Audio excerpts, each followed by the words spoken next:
अच्छा, बीते पिछले 12 घंटे की अगर हम बात करें, यानी कि मिलान डर्बी के सेकंड लेग होने के बाद हम लोग दो चीज तो कंफर्म कर सकते हैं यार। देखो, इस पूरे चैंपियंस लीग से आपको एसी मिलान के बारे में कुछ भी कहे, लेकिन पूरे चैंपियंस लीग सेमीफाइनल के दोनों लेग में से एक भी मिनट एसी मिलान ने ऐसा नहीं खेला जैसे लग रहा हो कि champions League semifinal qualified team है। और दूसरी चीज ये है कि कहीं ना कहीं real Madrid versus Manchester city का जो सेकंड लेग है ना, वो काफियों के हिसाब से ऑलरेडी चैंपियंस लीग फाइनल की हाइप को तोड़ चुका है।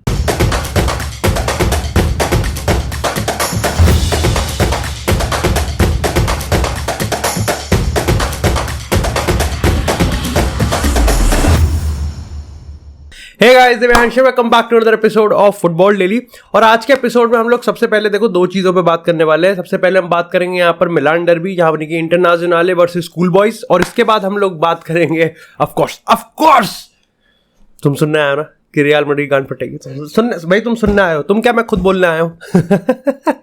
खैर, सबसे पहले अगर हम बात करें यहाँ पर मिलान डर्बी की, देखो यार, एक तो मेरा ऑलरेडी जो ऑप्टिमिज्म था ना वो बहुत कम था मिलान एसी मिलान की टीम से। बस ये था कि जिस तरीके से हाइप बनाई जा रही थी कि राफेल लेआओ आएगा और लेआओ का ट्रांजिशन गेम, क्योंकि यार देखो इंजागी एक अच्छा टैक्टिशियन है, उसके पास ना प्लेयर्स भी हैं। इंटरनेशनल डिस्पाइट द फैक्ट कि कंसिस्टेंसी की बात करो या फिर ट्रांसफर मार्केट की बात करो कितना ही लो की रहे, लेकिन भाई it's a great cup team जिसके पास 5 एट द बैक में इस तरीके के प्लेयर्स हों। चाहे हम डिमार्कियो की बात करें, यहाँ पर अगर हम बाकी के उनके सेंटर बैक्स की बात करें, डम्फ्रीज की बात करें, एब्सोल्युटली अमेजिंग। मिडफील्ड में तो हमने देखा ही था किस तरीके से उन्होंने मिलान डर्बी के पहले लेग में टोटली आउटक्लास किया था।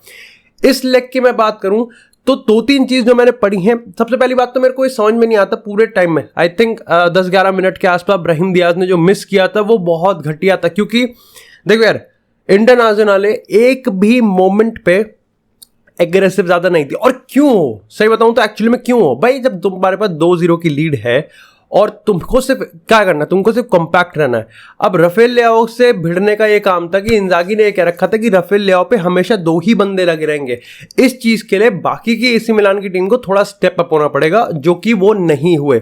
जैसा मैंने ब्राहिम दियाज का तुमको एग्जांपल दिया, ऐसे एग्जांपल मैं तुमको इसलिए दे रहा हूं क्योंकि इस पूरे गेम में जब इंटरनेशनल एग्रेसिव नहीं है, ऐसे में 2 गोल की लीड होती है, यानी कि आप 1 गोल कभी भी मार सकते हो। जब यार देखो 3 गोल की लीड होती है तो बहुत मुश्किल होता है। बड़ी बड़ी टीम्स के जो कमबैक्स होते हैं वो once in a lifetime वाले होते हैं, लेकिन जो 2 गोल के कमबैक होता है वो इतना टफ नहीं होता, कंसीडरिंग द फैक्ट कि अब तो अवे गोल्स का चोचला भी नहीं है। आपको कभी भी 1 गोल मारना तो सारा मोमेंटम आपके हाथ में आता, सारा मोमेंटम आपकी तरफ शिफ्ट हो जाता है, लेकिन आपने उसका इस्तेमाल नहीं किया। दूसरी चीज मैंने नोटिस किया कि भाई जो चीज इंटरनेशनल जेको के साथ कर रही थी वही चीज मिलान जिरूड के साथ कर रही थी। स्टिल द लेवल भाई ये अगर जिरूड है तो ये जेको का लेवल है। मैं ये नहीं कह रहा कि जिरूड कोई अच्छा प्लेयर नहीं है, आई एम जस्ट सेइंग कि अगर आप वर्टिकलिटी यूज ही करना चाह रहे थे तो आप उसको कर नहीं पाए। आप ये देखो कि जेको जिस तरीके से परफॉर्म कर रहा था, लुकाकू उससे भी बेहतरीन परफॉर्म कर रहा था। मतलब ये तो नेक्स्ट लेवल चीज होगी। और मैं अच्छे खास से बता सकता हूँ कि लुकाकू अगर फाइनल में स्टार्ट कर जाए तो भैया देखो सरप्राइज बताओ ना। लौतारो मार्टिनेज की बात करें, एक ऐसा कैप्टन, एक ऐसा प्लेयर जो कि कुछ ना कुछ हमेशा चाह रखता है, बैलेंडो जीत सकता है क्या वो?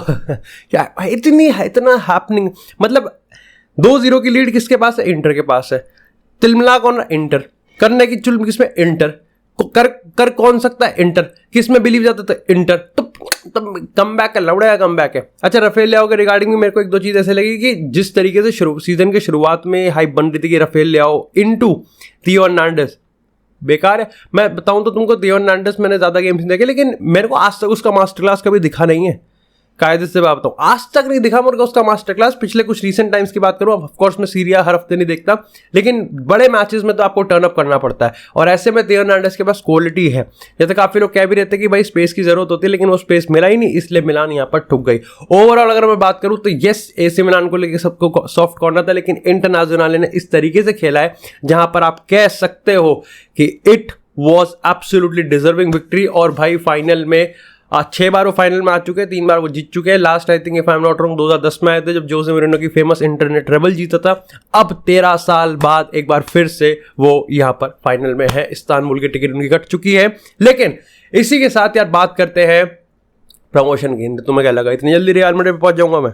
भाइयों बहनों, भाई तुमको पता है कि हाल ही में पिछले कुछ फुटबॉल डेली एपिसोड्स में अपन जर्सीज पहन रहे हैं। अब ऑफकोर्स मैं अभी उनकी जर्सीज इसलिए नहीं पहन पाया क्योंकि जो जर्सीज उन्होंने फॉर डेमो और फॉर रिव्यू भेजी थी उसमें रियल मैड्रिड की जर्सी नहीं आई थी, लेकिन जो जर्सीज आई थी भाई तुम में से जो भी डेली व्यूअर है उनको पता है कि भाई चाहे डॉर्टमुंड की हम बात करें, चाहे हम यहाँ पर बायर्न की बात करें, और चाहे हम यहाँ पर मौत मुझे क्यों नहीं आ जाती है, मैं ये दिन देखने से पहले राजू तलवार मार क्यों नहीं स्पर्स की बात करें, इनकी जर्सी स्पर्स का फैन है भाई हमारा। खैर redguard.in पे अगर आप बात करें तो इनके पास भाई ऑलरेडी नए सीजन की जर्सीज आ चुकी है, और इन्होंने मुझे बताया कि ऑलरेडी ये यहाँ पर 10% इतना अच्छा यहाँ पर डिस्काउंट देने वाले हैं। तो अगर तुम यहाँ पर नई जर्सीज का प्लान कर रहे हो, या फिर एक्चुअली में तुम अपनी जर्सीज के कलेक्शन का तुम यहाँ पर उसका जो लॉट है, उसका जो साइज है वो इंक्रीज करना चाहते हो, वैसे तुम कमेंट सेक्शन में जरूर बताना कि तुम्हारे पास टोटल फुटबॉल जर्सीज कितनी है।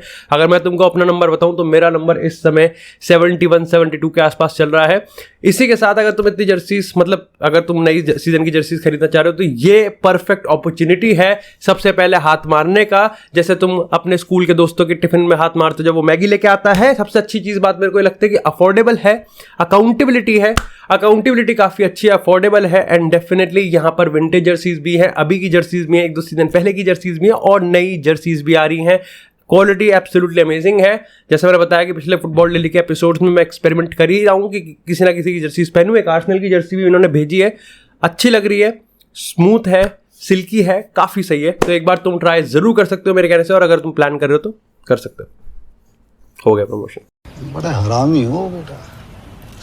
खैर इसी के साथ यार बात करते हैं अब थोड़ी सी यहाँ पर real Madrid versus Manchester city की। भाई इतनी गांड नहीं पड़ती कभी, सही बताऊँ काफी। और बस मैं क्या ही बताऊँ यार, मतलब क्या ही बताऊँ इस मैच के बारे में। देखो पता है, ऑफ कोर्स मैंने ओपिनियन सुने, मैंने तुम्हारे यहाँ पर कंप्लेंट सुने कि भाई पिछली बार जब एनालिसिस करा था, फर्स्ट लेग का रिव्यू करा था, उसमें सिटी की बात नहीं हो पाई, आज भी नहीं होगी। ऐसी बात नहीं, आज होगी। आज कहीं ना कहीं सवालों का जवाब ढूंढते ढूंढते ना तुमको दोनों टीम की बात सुनने को मिल जाएगी। क्योंकि जो सबसे बड़ा सवाल है, देखो पता है सबसे पहले मैं किसने क्या कहा है वो सुन लेते हैं, वो समझ लेते हैं, क्योंकि हाइप तो अभी बनेगी ना। काइल वॉकर ने सबसे पहले विनीसियस जूनियर पे कहा कि देखो वो डाइव करता है, लेकिन ऑफ कोर्स वो टॉप प्लेयर है।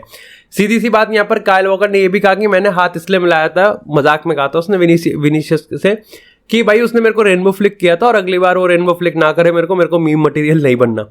अच्छा, यहाँ पर पेप गार्डियोला ने अपने प्रेस कॉन्फ्रेंस में ये चीज कही कि देखो पिछले सीजन की अगर हम बात करें तो ट्रांजिशन गेम मेरे को नहीं चाहिए था और वो हो गया, और इसलिए ट्रांजिशन गेम में यहाँ पर रियल मैड्रिड ने इतने गोल मार दिए थे और अल्टीमेटली फिर रॉड्रिगो ने स्नैच कर दिया था। ट्रांजिशन जिसको नहीं पता मैं बता देता हूँ, ट्रांजिशन मतलब काउंटर अटैकिंग फुटबॉल।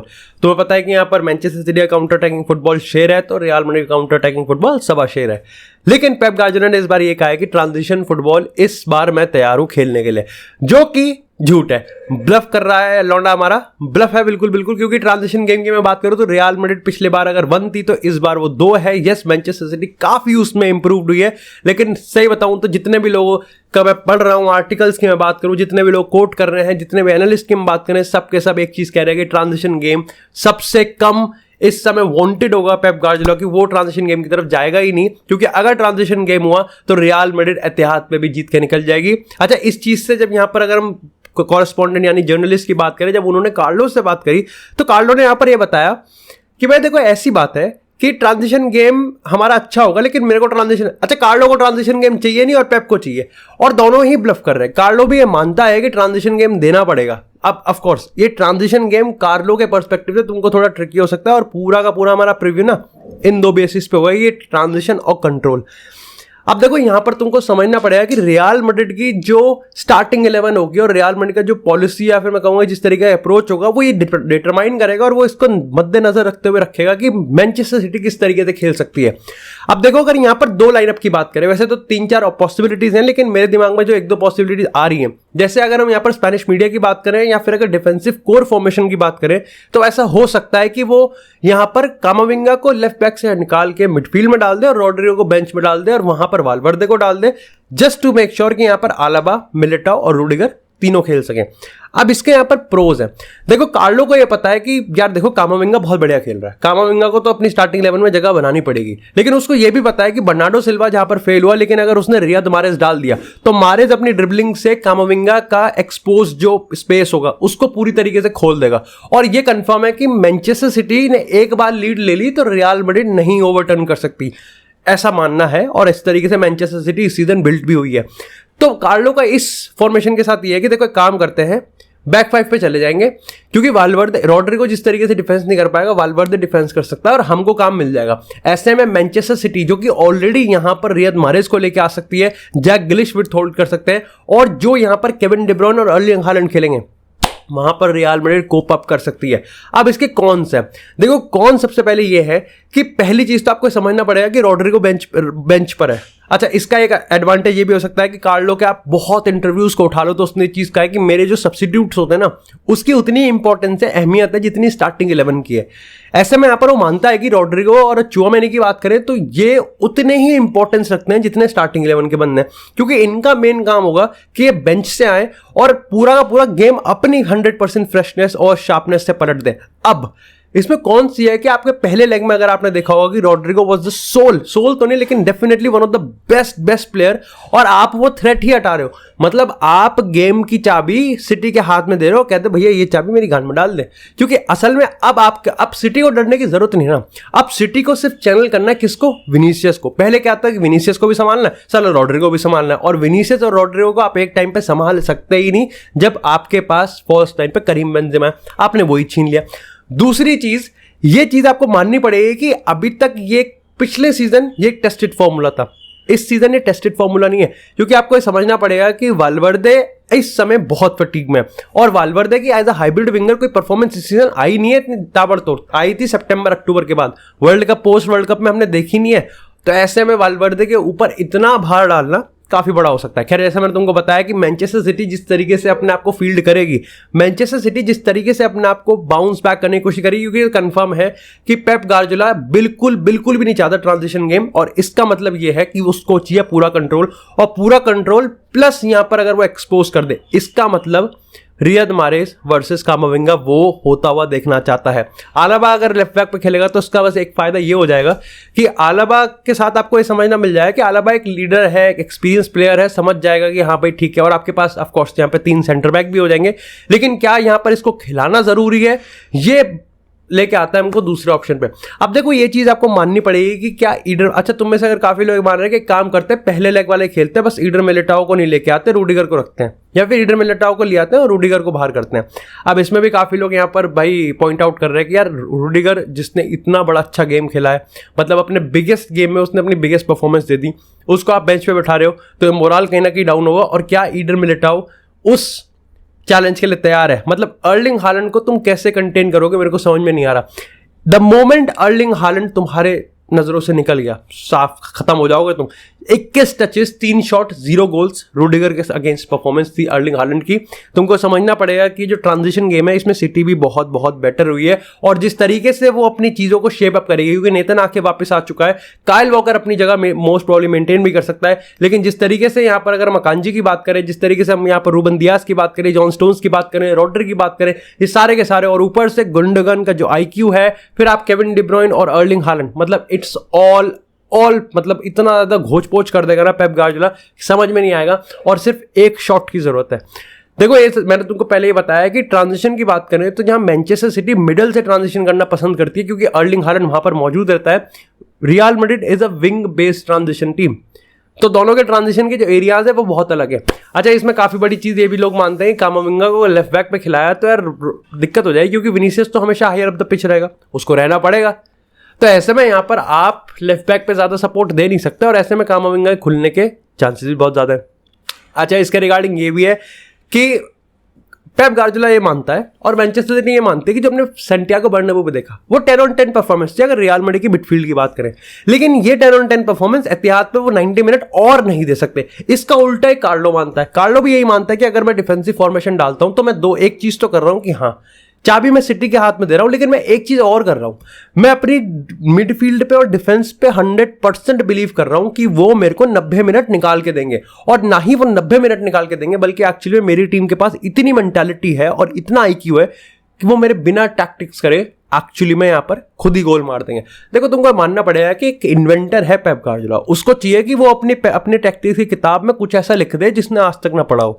वहीं कार्लो की अगर हम बात करें तो कार्लो एक ऐसा बंदा है जो इन्वेंटर नहीं है, लेकिन वो अडेप्टिव कोच है। वो पहले हाफ में बहुत बेसिक लेके आएगा अपना, लेकिन अगर सेकंड हाफ में उसको जरूरत पड़ेगी तो वो कुछ ऐसा लेके आएगा जहां पर जो किसी ने सोची ना होगी। और इसलिए हम बात करते हैं कि रियल मैड्रिड की अगर हम बात करें तो सेकंड हाफ रियल मैड्रिड का सबसे ज्यादा अनथिंकेबल और अनप्रेडिक्टेबल होता है। दिस इज बिकॉज क्योंकि कार्लो रिएक्ट कर जाता है और रिएक्ट कर देता है।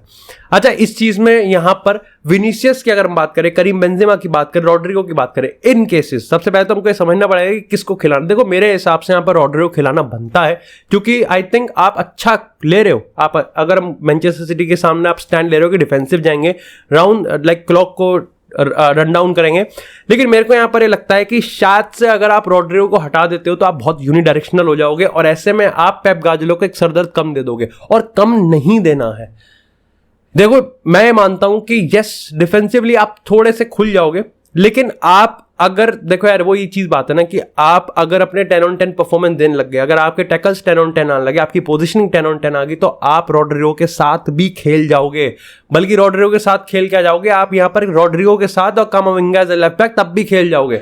मेरे को ये लगता है कि जस्ट बिकॉज आपको अलावा मिलिटाओ रोडिगर एक साथ चाहिए, आप सेक्रीफाइस मत करो रॉड्रिगो, क्योंकि Rodrygo from the bench of course 8 out of 10 वाली बात हो जाएगी कि हाँ उसने कुछ कर दिया, लेकिन फ्रॉम स्टार्टिंग 11 10 on 10 हो जाएगा, इसमें कोई शक नहीं है। और आपको एक गोल जरूर चाहिए भाई। मैं कह रहा हूं कि अगर एक गोल तुक्के में आ गया ना, फिर तो नाचो ताचो पाचो सब डाल देना भाई साहब, सब खुद आ जाइयो भाई, कार्लो एंसेलोटी खुद वहां खड़ा हो जाइए, लेट जाइए उसके गोल के सामने। लेकिन जो भी हो भाई, we have to be unpredictable, और इस पॉइंट ऑफ टाइम पे रॉड्रिगो, विनीसियस और करीम बेंजेमा की परफॉर्मेंस भी भाई अच्छी खासी आनी चाहिए। खैर थोड़ी सी अगर मैनचेस्टर सिटी की बात करें तो भैया ऑफ कोर्स हुक्म का इक्का सबकी नजर अर्लिंग हालैंड पे होंगे, लेकिन मेरे लिए Kevin De Bruyne would be the one, क्योंकि अगर हम यहाँ पर 50% ऑफ द गोल्स उसकी बात करें चैंपियन लीग की, तो उसमें उसने सारे 50% भाई 50% उसने चैंपियन लीग के गोल आउटसाइड ऑफ द बॉक्स मारे।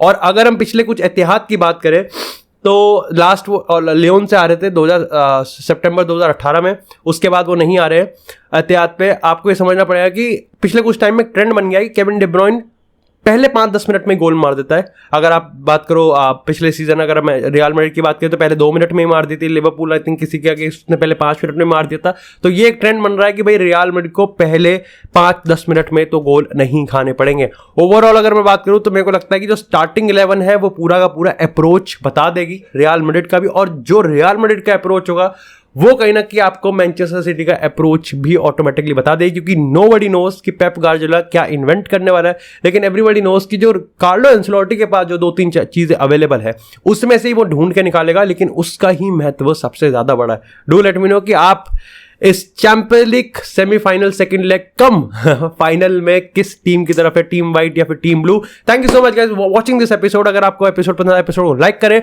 और अगर आपको यहाँ पर नई जर्सीज चाहिए और अफोर्डेबल जर्सीज चाहिए इन द प्रीमियम क्वालिटी, तो आप redcard.in को जरूर चेकआउट कर सकते हैं। मैं मिलता हूं आपसे अगले एपिसोड में, तब तक के लिए stay tuned, stay safe and I will see you in next episode.